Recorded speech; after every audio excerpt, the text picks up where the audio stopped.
Switching gears right now and developing right now, the search for whoever shot and killed a teen girl in St. Paul and injured 300 other teens is now closing in on 36 hours. Jennifer Hoff has an update for us this morning. There have been no arrests in this case. Police only saying that a white Acura was seen leaving the area, an intersection about 10 minutes from here at the police department that has been plagued with violence. The shooting happened at Maryland and Hazelwood, just outside an apartment complex. Police now say 14-year-old Monica Holly was killed and 3 other teen girls, the youngest just 13, were also shot. Bullet holes even riddle an SUV. Community leaders and other victims of gun violence pleading for anyone with information to come forward and that the suspects turn themselves in. We are still working to learn what led up to that shooting that's been described as a shootout and whether those girls were intentionally hit. The survivors are all in the hospital now with what police say are non-life-threatening injuries. In St. Paul, Jennifer Hoff, KARE 11 News. Well, just minutes ago, we reached out to Lino Lakes Prison, which is under a modified lockdown right now. It was put in place within the last 24 hours as authorities investigate a suspected homicide inside the prison. So as we wait for an update, here's what we can tell you. The Department of Corrections says a 63-year-old man was found unresponsive yesterday.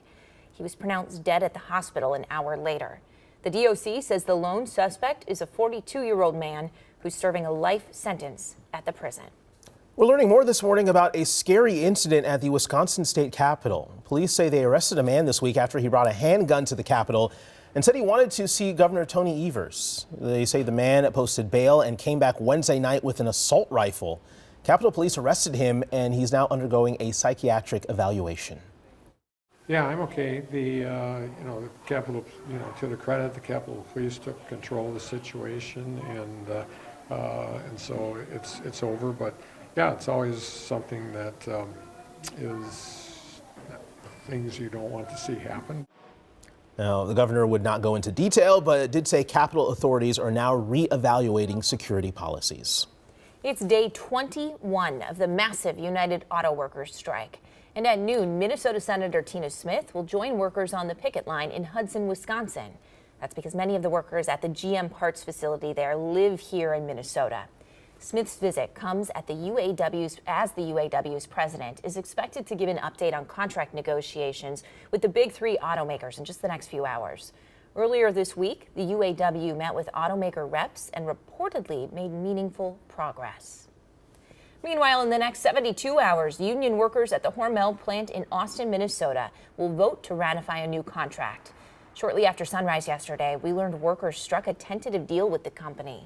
Details of the agreement aren't public yet, but workers were fighting for higher wages and more secure pensions. 6:09 as we take a live look outside right now. It definitely feels like fall this morning across the metro, but will these cooler temps stick around all weekend? We're going to head out to the man who hates jackets, Pete Rogers, John Ziegler, this morning. We were just talking that it's shorts and sweatshirt weather. That's where it's at, right, Nate? Yep. That's where it's at. Shorts and sweatshirt weather, and that's what you do, because again, we've been talking. I know, Mom, you're watching right now, and maybe she wouldn't let me go out. It's not 50 anymore, and we'd be fighting this morning for shorts. 45 in St. Cloud, 44 in Bemidji. You always see the people with shorts out there at the gas station when it's 10 degrees outside. I guess that's just always been in my blood. So we're dealing with some rain right now on 35. Brainerd picking up some light rain. I'm tracking that coming in on 35. And you can see Brainerd, Lake Mille Lacs, Hinckley, really the focus would be Moose Lake to Hinckley. That's a wet stretch, and that's going to come right down 35 if you're traveling that road. Now, as you look at 8:30, I put a freeze on here. We'll come through Wilmer, the St. Cloud and Twin Cities area. So at the tail end of the bus stop, prepare for some rain. So just know it could be a little wet if you're out of the bus stop at around 8 o'clock.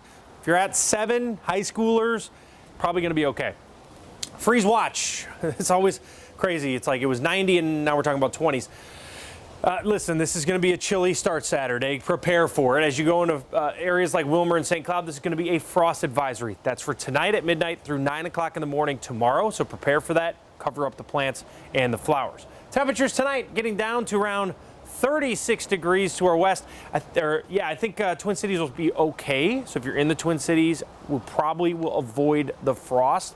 This weekend, 53, 58. I've had to add some cloud cover which is very common. I will do that a lot because as the days get closer, a lot of times you see clouds moving in. Because if you didn't know, the cloudiest time of the year is coming up here in the next 30 days. So it gets very cloudy because the low pressure center is there everywhere. High pressure starts to die. That's why it's so windy outside. Sorry, little nerd.